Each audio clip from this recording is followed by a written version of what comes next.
And a good morning to you and welcome to the show. The Back Nine Boys Golf Show is brought to you by Mizuno Golf. Reach beyond by Sea Palms Resort. Become a member at seapalms.com.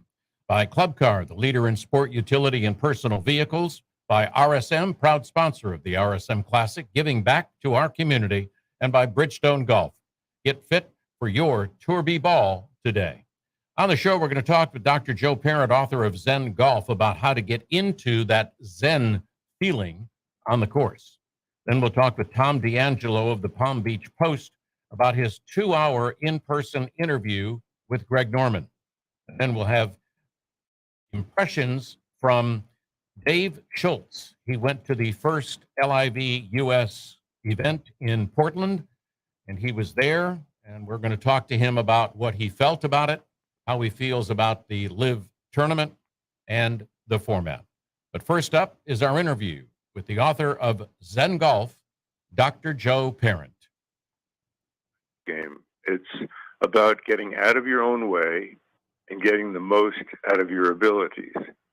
And too often our minds are our enemies rather than our allies. So I want to help you make your mind an ally instead of an enemy. Zen Golf was written to help people understand what gets in the way, how to clear the interference, and let their talent shine through. Okay, so Dr. Joe, what gets in the way? What gets in the way almost entirely has to do with outcomes. Now, sometimes what gets in the way has to do with the outcome of how other people see you and think of you. Sometimes it has to do with how you think of and the expectations you have for yourself. And all those are tied to the outcome of how your swing looks, how your swing, what the shots your swing produces, the scores you make on each hole, and eventually the scores on the round. So I worked with Christy Kerr and helped her get to number one in the world. And we came up with a great acronym that the letters WAR, which spell war. Okay. You worry about results. You're at war with yourself. Well, you know, I've had a conversation with some golf instructors about expectations on the golf course. And she said to me, if you go out and expect to shoot between this score and you double bogey the first 3 holes, where are your expectations? I said, they're out the window. And she goes, exactly. The interesting thing is it depends on your level, because you could do that on the first 3 holes and then play, and then having given up your expectations, play the best golf of your life on the rest of the 15 holes. You're right. You could have gotten rid of I all actually encourage people to lower their standards as far as their expectations of themselves, because you know everybody thinks that they're supposed to shoot their best round ever every time they go out and play. But you know the handicap system, it's actually set up that you're only going to shoot your handicap or better 1 out of 4 times. So you're going to, if that's your expectation, you're going to be disappointed 3 out of every 4 times. Yeah, 75% of the time. So if you're working with an amateur and if you do shoot it more often, they're going to lower it on you so that it happens the same way next time. Right. So instead, go in with what we call in the Zen tradition, don't know mind. I don't know what today has in store for me, but if I take care of my process and do my best to produce the best quality shots I can each time and stay out of my own way the best I can, the results will take care of themselves. Okay. Do you think that most amateur golfers, and I'm sure golfers go through the same thing, do you think we beat ourselves up a lot about our golf game? Oh, yeah. So much so that I ran into someone who saw my Zen Golf logo, and they said, Zen and golf, those two do not go together. They battle each other. They experienced anger and frustration and a lot of that on the golf course. And yeah, we do. In fact, I have a chapter in Zen Golf called "Fire Your Evil Caddy." And in one of my corporate outings, I have people. I say, "I'm going to pretend to be your caddy," and I say, "Now get up there and, whatever you do, don't screw this up like you usually do." Then I say, "Pretend to swing," and then I say, "Oh gosh, you stink. You're the worst ever." And so I ask people, "How long would you want me as your caddy?" Saying stuff like that. I said, "Oh, you were fired already." Right. A nanosecond is the longest anybody wants to keep me on. Right. And then I ask the question, how often do you talk to yourself that way? Oh my gosh. And everybody goes, "Oh yeah," with recognition that that's how we talk to ourselves. And I said, so you're bringing an evil caddy, your own evil caddy around with you. Fire your evil caddy and be your own best friend. Start by pre-accepting and saying, "Look, I know my level of ability. I know my dispersion pattern, where my shots are likely to go when they don't go perfectly. And I'm going to accept that because they're not going to all go perfectly." I mean, Ben Hogan said, if I hit 3 shots in a round just the way I want to, it's a good round of golf. Yeah. 3. Yeah. But we think all of them are supposed to be that way. Yeah. Lower your standards to Ben's standards. Yeah, I mean, he was pretty good. Yeah, I like that. I mean, it's a point. We beat ourselves up a lot. We miss a putt, we hit it in the sand, we hit it in the water. We do beat ourselves up a lot because we do, even though golf is not a game of perfect, we would like to be a little bit more perfect than we are. So how do we get, when we're beating ourselves up, how do we get out of beating ourselves up? Okay, so the first part is recognition. And saying, what am I doing, and how am I talking to myself? And there's a line from a movie where called Bridge of Spies, where one person, the lead asks the other one, "You're going to be in a lot of trouble if this happens. Are you worried?" And the guy answers, "Would it help?" Would it help to work? Is talking to yourself that way, is that helping you? Yeah. And if not, then change the habit. And in Zen Golf, I have a habit-changing system I call Ninja, which is necessary intention and non-judgmental awareness. Just set the intention. I want to talk to myself that way less. Not perfect, but less. Right. And then just each time you realize you've done it, just put a mark down or count in your mind. Oh, that was 1. Oh, that was 2. And knowing that you're accountable for your own self-talk, you're going to start to, without trying, you're going to start to lessen and lessen and lessen and lessen those. So the real, way to play Zen Golf, start with your preparation.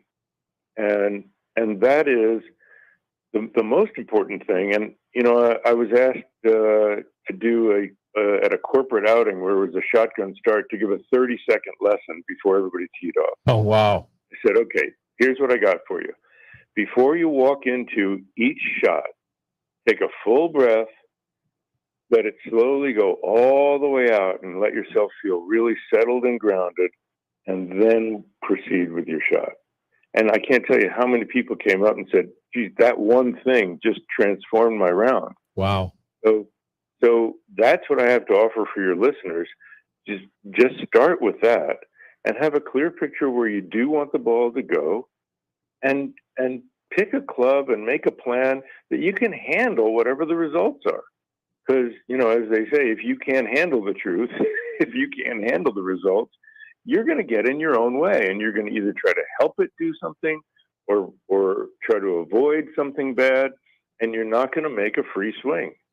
And so get out of your own way, free it up, and it's going to come down somewhere. Right. And after the shot, don't beat yourself up if you hit a bad shot. Just try to figure out what got in the way, make a replacement swing, and say, yeah, I didn't forget how to swing. I got in my own way. I'm going to do better next time.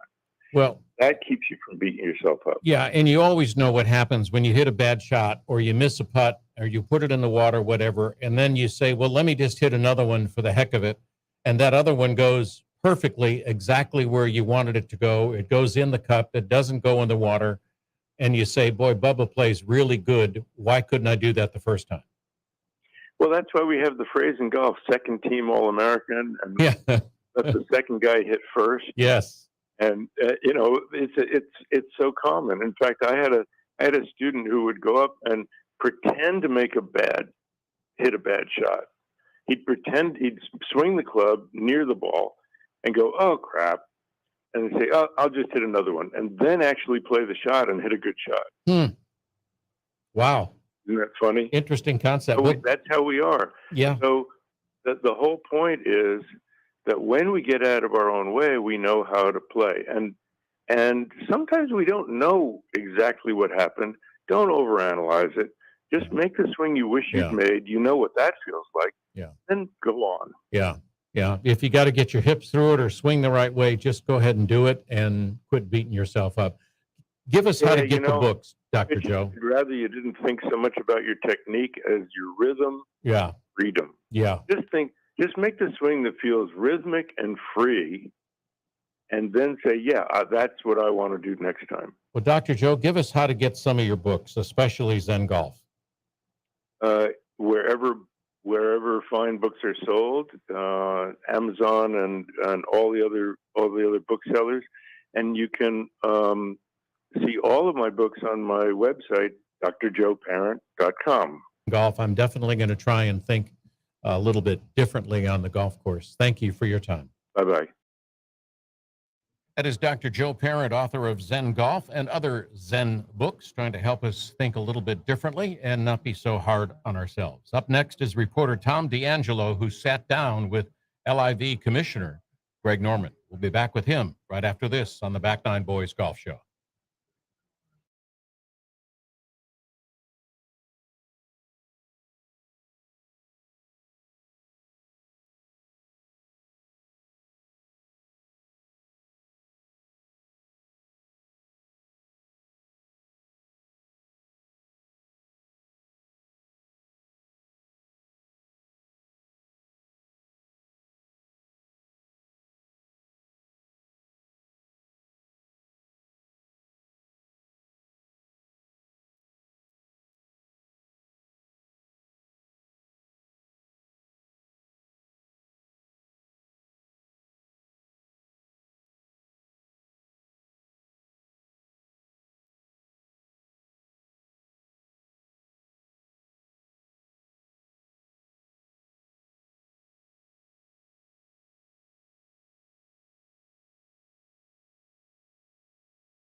Hi, I'm Dottie Pepper with CBS Sports, and you are listening to the Back Nine Boys Golf Show.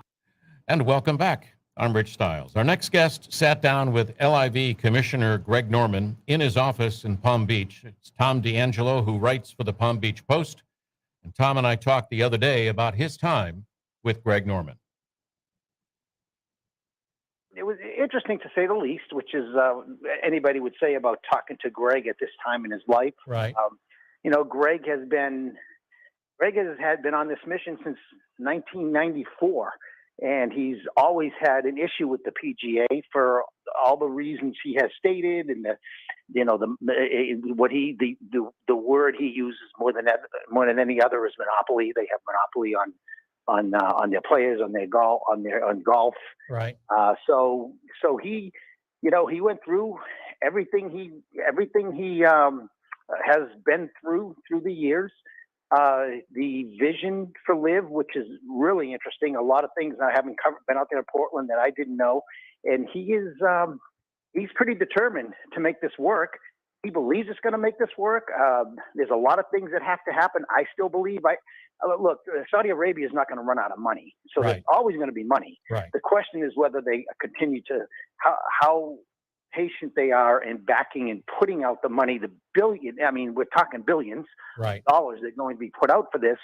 If they don't have a television contract, if they don't have sponsors, if they can't, their vision is to sell these teams, these 12 four-man teams. The vision is to sell them for millions and millions of dollars. Right. And most of that money going back to LIV, part of that money going to the captain of the team. The captains are the bigger names, the DeChambeaus and Koepkas and Mickelsons and Garcia and all the Dustin Johnson. Right. They will be the principal players.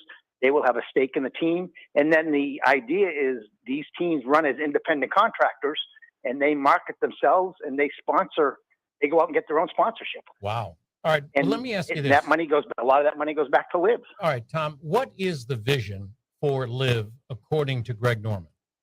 What is the vision? Yes. His vision. If you said, well, what would you want this to end up? He would want to end up in a partnership with the PGA Tour, where I shouldn't say not a partnership, but he wants his players to be independent contractors, to be able to control their own, the term now, name, image, and likeness, make money off themselves while working with the PGA Tour. From the start, he wanted to work with the PGA Tour and allow players to play both tours. I think that's kind of ambitious. I don't know how they can do that with 14 LIV tour. I agree. I agree with that. Every year starting next year. Right. And then you have the majors. So he just wants it to be, I guess, similar to the DP Tour is right now with the PGA Tour, kind of the LIV Tour along with it, and be able to, have their players play in both leagues and both tours and everything, and everybody, come together. I don't think that's ever going to happen. Yeah, I mean, one of the things that I've heard him say in several interviews was he wants to coexist with the PGA Tour.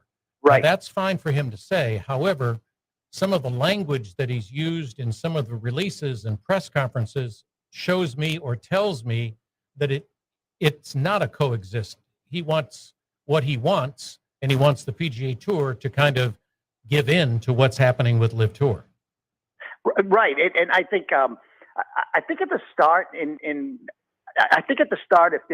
if they were able to talk it out, there'd be a better chance of this. Right. But you're right. I don't see him ever being all chummy with the PGA Tour, considering the way he's felt about this for more than 30 years now. Right. And what he's done to that, and then now kind of is it beyond repair? I mean, the back and forth.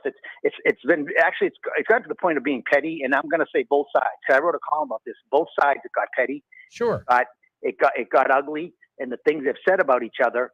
And I blame both sides in this, but I don't think the tour will not forgive. Now, it doesn't mean these guys will never, ever again play on the PGA Tour if something happened with LIV, but they're not going to forget about this period, right? And what these players did, turning their back on the tour and what Liv did trying to, poaching these players from the tour. Yeah, I mean, I totally agree with you that this probably could have been avoided to the stage of where it is now if they could have gotten together prior to. But everybody knows that Norman, as you said, since '94 has had an issue with the PGA Tour and how they've handled it, even though that's how he started out making all the money that he has. But it just seems that the rhetoric is not friendly, that the rhetoric is not to get together. That the rhetoric is, we're going to be here, we've got the money behind us, and you guys are going to have to join us and let them play as individual contractors. Right, and I think there are not, a week or two ago, I would have said, I thought these players were going to be allowed to play. Look, they have to play if they don't play the major, if they're not allowed to play in the majors, and they're not getting world golf points, what are they? They're just a bunch of kind of traveling, exactly, making a ton of money. Yeah. But if that's what they want, fine. But that's what they are. Yeah, it's no an longer exhibition their golf match. legacy. Their whole legacy in golf is gone. Yeah, and up to this point, from this point on, there's none. So what are they going to be? And I'll tell you, from what I'm hearing, from what they said yesterday at the British Open, from what the Seth Waugh, the PGA of America, said at the PGA Championship, that they're kind of in lockstep with the tour. right. I'm not, now I'm like, I don't even know if it's 50-50. I think that we are going to find out a whole lot, and probably the entire future of this tour could hinge on what the Masters does next April. Well, I think it also depends on this, Tom, as far as what ranking points they're going to get, because they're only playing 54 holes. We all know that to play in the majors, you've got to have enough points to get in based on that. And if they don't get enough ranking points for only 54 holes, it's going to be difficult for those guys who went to the Live Tour to play in the majors. Right, and that's where the majors have their, we're going to go by our criteria, and our criteria is, if they start losing their world golf ranking, their ranking, their world golf ranking points, they can the majors can say, wash their hands of it and say, well, they don't meet our criteria. They're not in. Right. So they could go that way too. Right. So so that's what I say. The majors, the world golf rankings, that will determine the future. Now, if they don't get it, if they're not in the majors and they don't, I just don't know.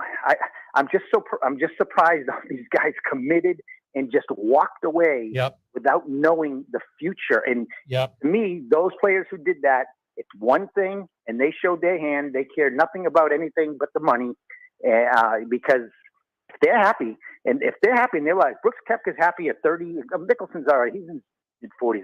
Okay. Right. But if these young guys, the Paul Caseys, the Koepkas, the Johnsons, if they're happy with not playing another major and they worked their whole life for this, okay, I mean, that's their decision.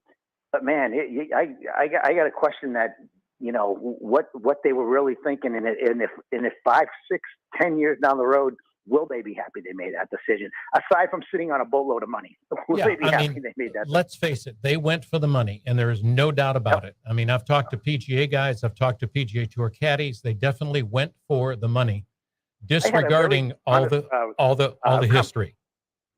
I had a very honest conversation with Charles Schwartzel when it's interesting too, covering an event is so much different. I was during his pro-am, I went up to him and asked if we could talk to him when he was done. He had won the first Live event, and he's from Palm Beach, and he's now living in Jupiter, as half the tour is. And he said, "Oh yeah, walk with me." Something you would never do in a PGA Tour event. Walk down the middle of the fairway with one of the golfers as they're playing their pro-am, stop when he hits the ball, and continue talking to him, which is what we did for 2 holes. Yeah. And he was refreshing. He said, "Look, no matter what anybody says, we're all here for one reason: the money." And I give him credit. He admitted it. They were there for the money. Charles Schwartzel is ranked in the 120s to 30s, and they're obviously a great golfer. But not the elite. Not he's made millions. But okay, he went.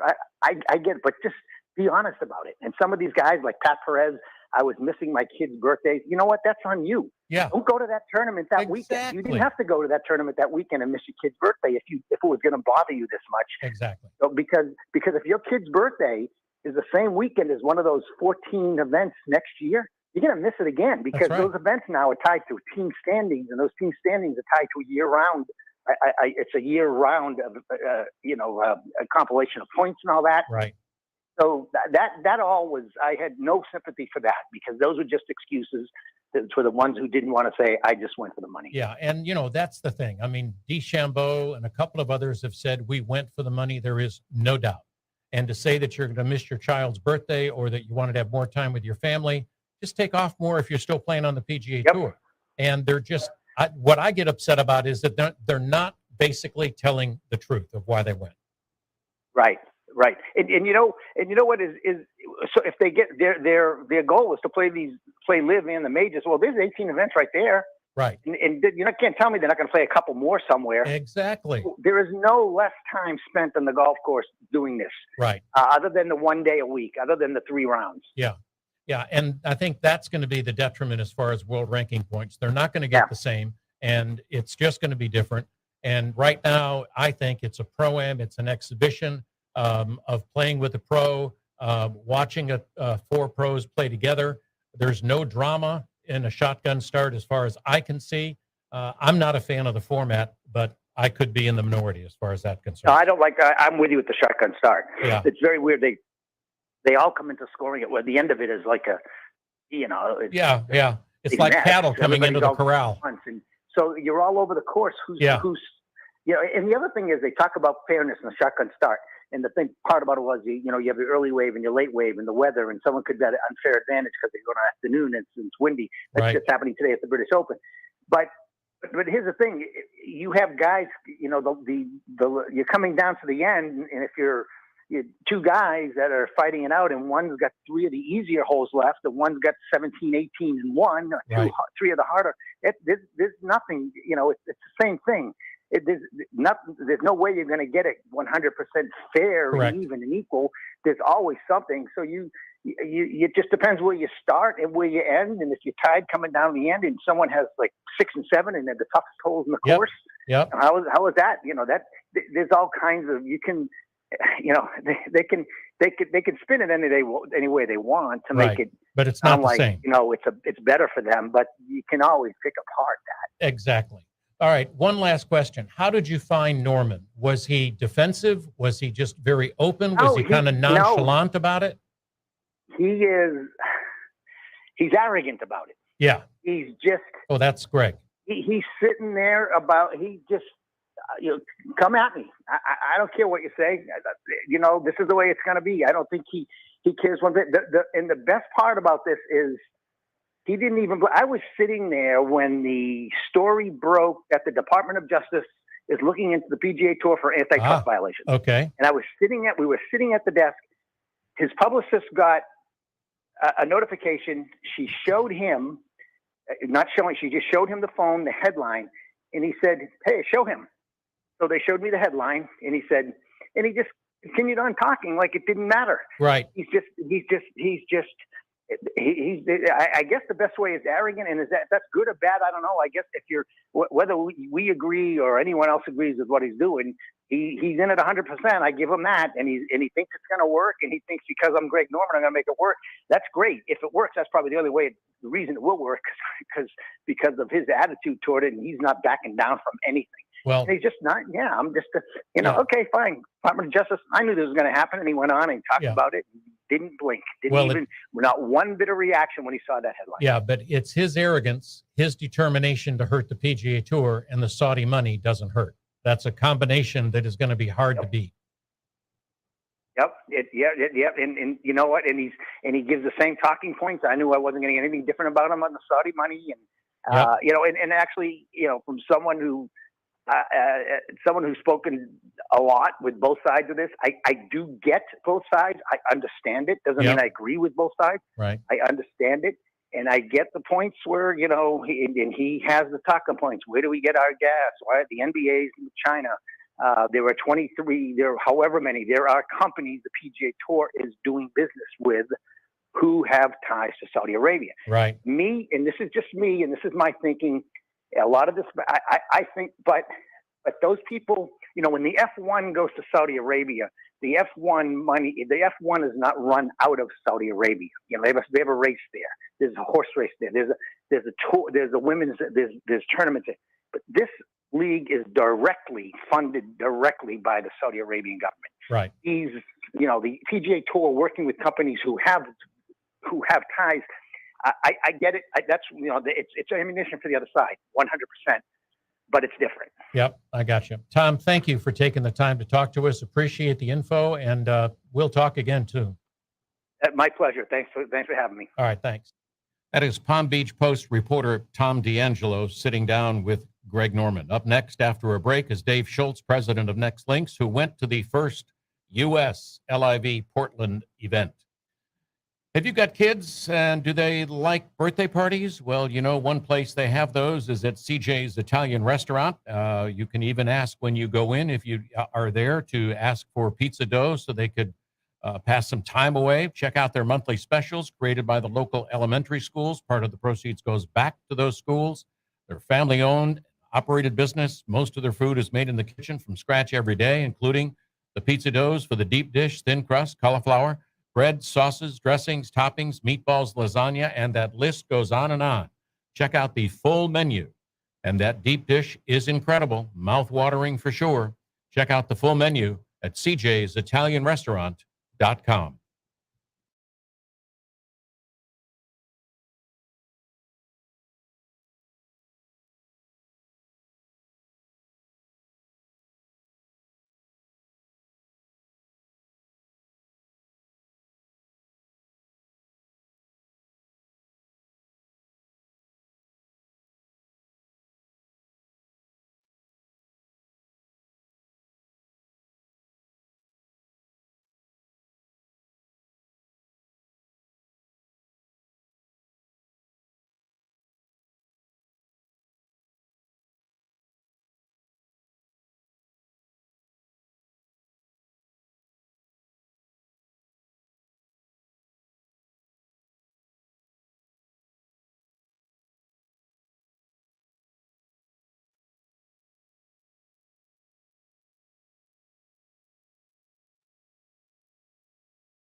Harris English, PGA Tour player, and you're listening to the Back Nine Boys. And welcome back. I'm Rich Stiles. We're so glad that you are with us and spending part of your weekend with us. We're having a little bit of technical difficulties trying to get a hold of Dave Schultz, president of Next Links. We'll get up with him in just a few minutes. But we also had an opportunity during this time of the year, you know, going outside, playing golf, being out in the sun 4 to 5 hours. You need protection. You need some kind of, sunscreen. And we all need to do that because of all the issues that are going to happen.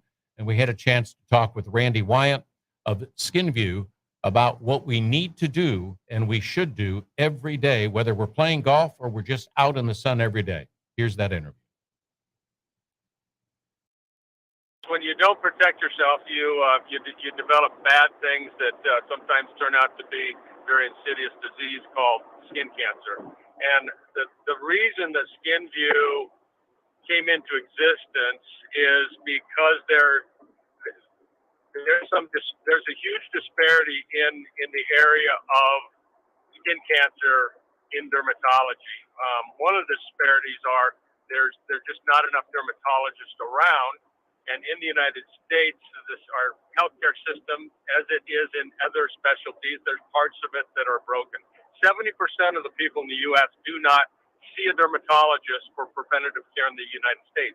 And of the 30% that do, only about 25% of those are getting best practices. And I'm comparing this to the rest of the world, Right. where a place like Australia, number one, 2 out of 3 people will develop skin cancer by the time of age 70. They are doing things as standard practices, and it's called dermography. So it's imaging of it's early detection, and that's the key.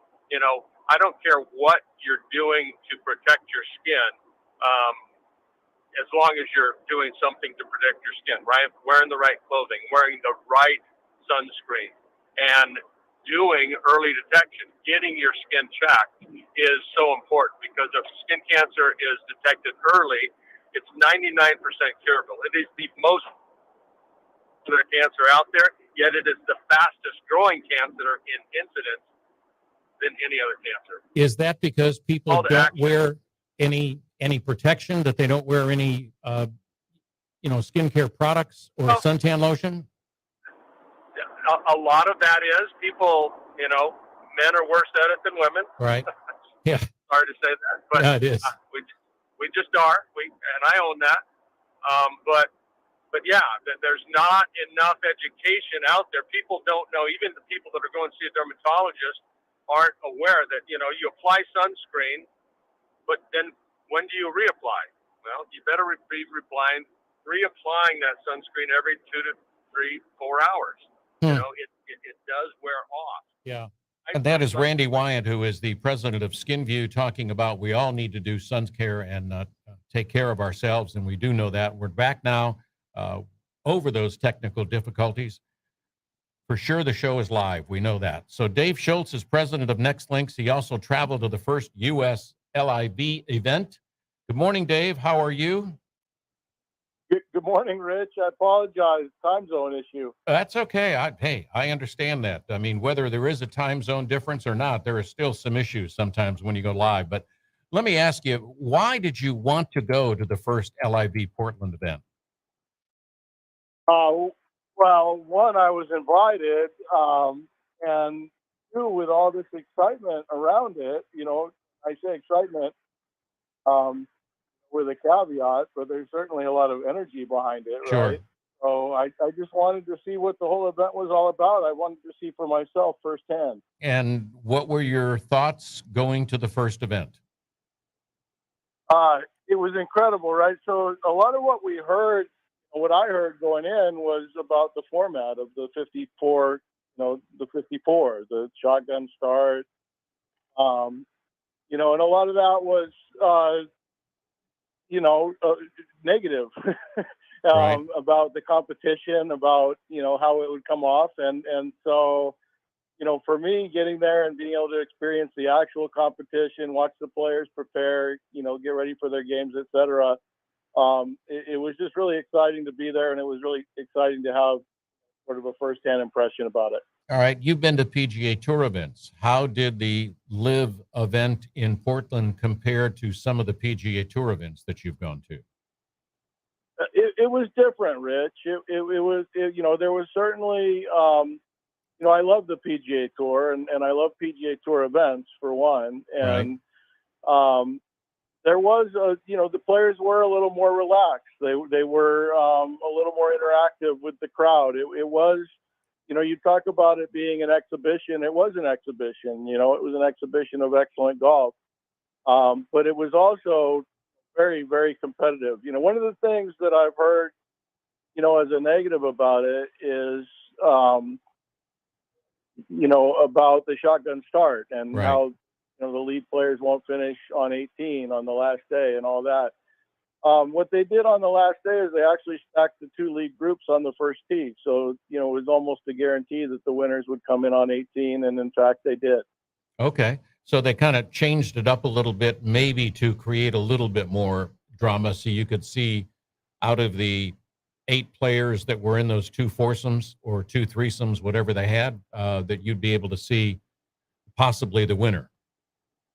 Yeah, and what I did on the last day is I ended up, somebody drove in from, Seattle that I knew, and we walked with the lead groups for 4 or 5 holes. And then I was lucky enough to have, the 10th there on the 18th hole. And so I went and watched the players come in the last couple of holes and watched the whole finish. But it finished much like a regular professional tournament. I kind of thought it was neat that it ended on a Saturday because I was able to watch the PGA Tour finish on Sunday.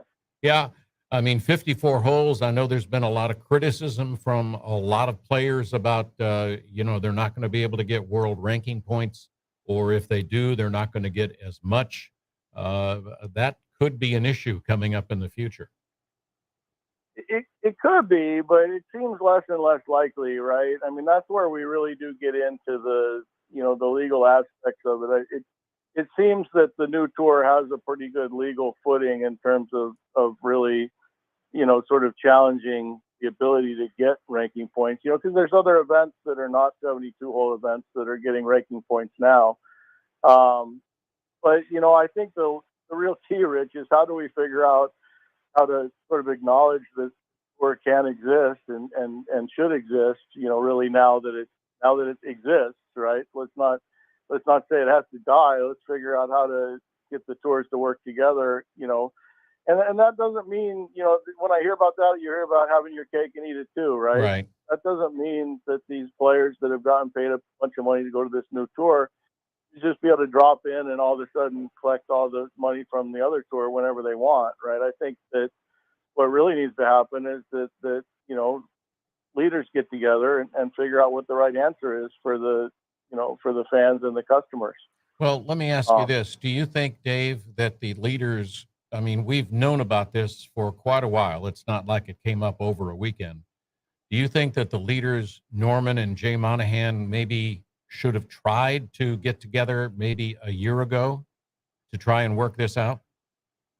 Well, I mean, that's the tough part about anything new, right, is when the people that already sort of are in charge, the PGA Tour, and the new people that want to do something different, can't see eye to eye, those doors don't open. So I would say that, if you really have studied and looked at the history of this, Gulf Saudi was formed in 2018, by Saudi Aramco.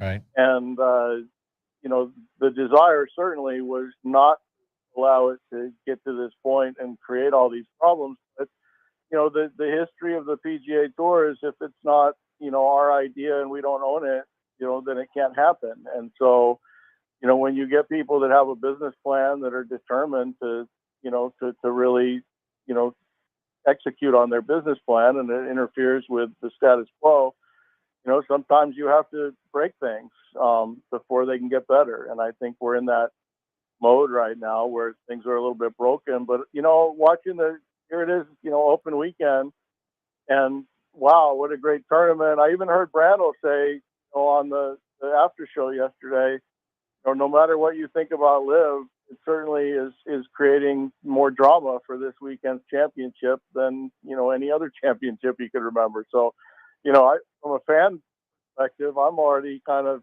intrigued by it. And it's not like all of a sudden all the great players are gone and they're all playing on the LIV tour. There's only a couple of players that are in Right. open, Right. right?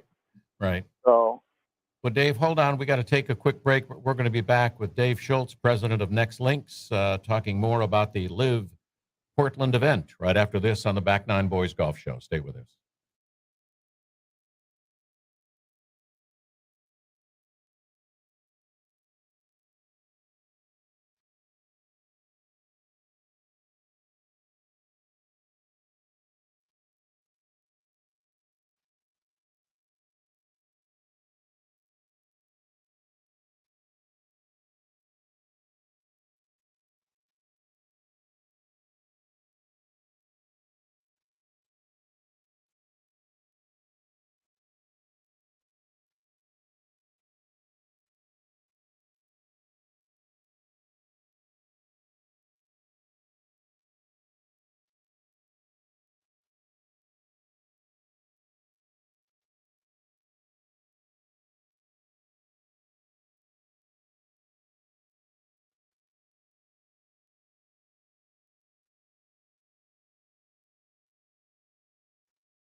Hi, this is John O'Hurley, Jay Peterman, and you are listening to the Back Nine Boys Golf Show.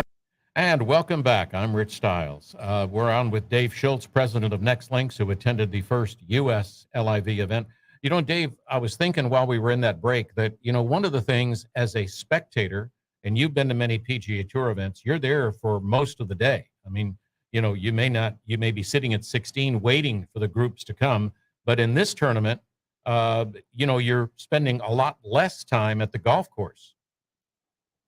yeah, I mean, it's what really was kind of, I wasn't sure what to think about it, Rich. Okay. I'd never experienced it before, but what it turned out being like is like going to an NFL game, right? You know, it had a pregame element to it. You know, a lot of the people showed up, and then, you know, having all of the pros prepare for the same tee time. You know, it's only a 48-man roster, but, you know, having 48 of incredible players out there on the tee box all at the same time is not something you see at a PGA Tour event, right? Because they're staggering in and going out, and then same thing on the putting green. And then, you know, 5 minutes before game time, you know, the parachuters come down, and the players are, you know, all racing out to their holes like a shotgun start that we're all familiar with, you know.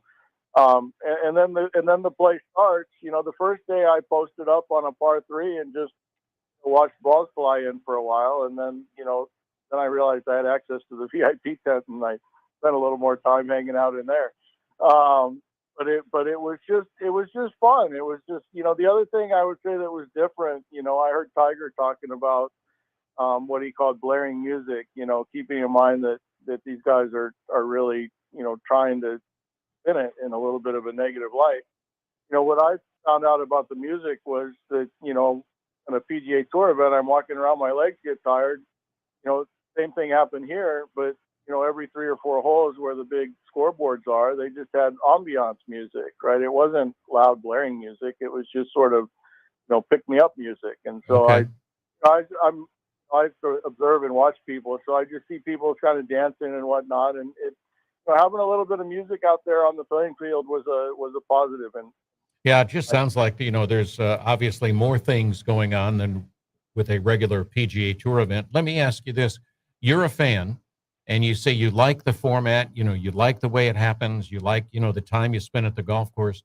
What are your thoughts if they do not get a TV contract or a TV outlet. I mean, would you still be a fan? Would you watch it online as often as maybe they think everybody will? No, no chance. I mean, I haven't watched it at all really much on TV. I saw the live event and I got a feel for the competition. I thought it was great. I didn't really understand the team aspect of it while I was there until I saw how much the players enjoyed the team aspect. Realized sort of, that this is structured a lot like Formula One racing, right? They're going to have these 12 four-man teams.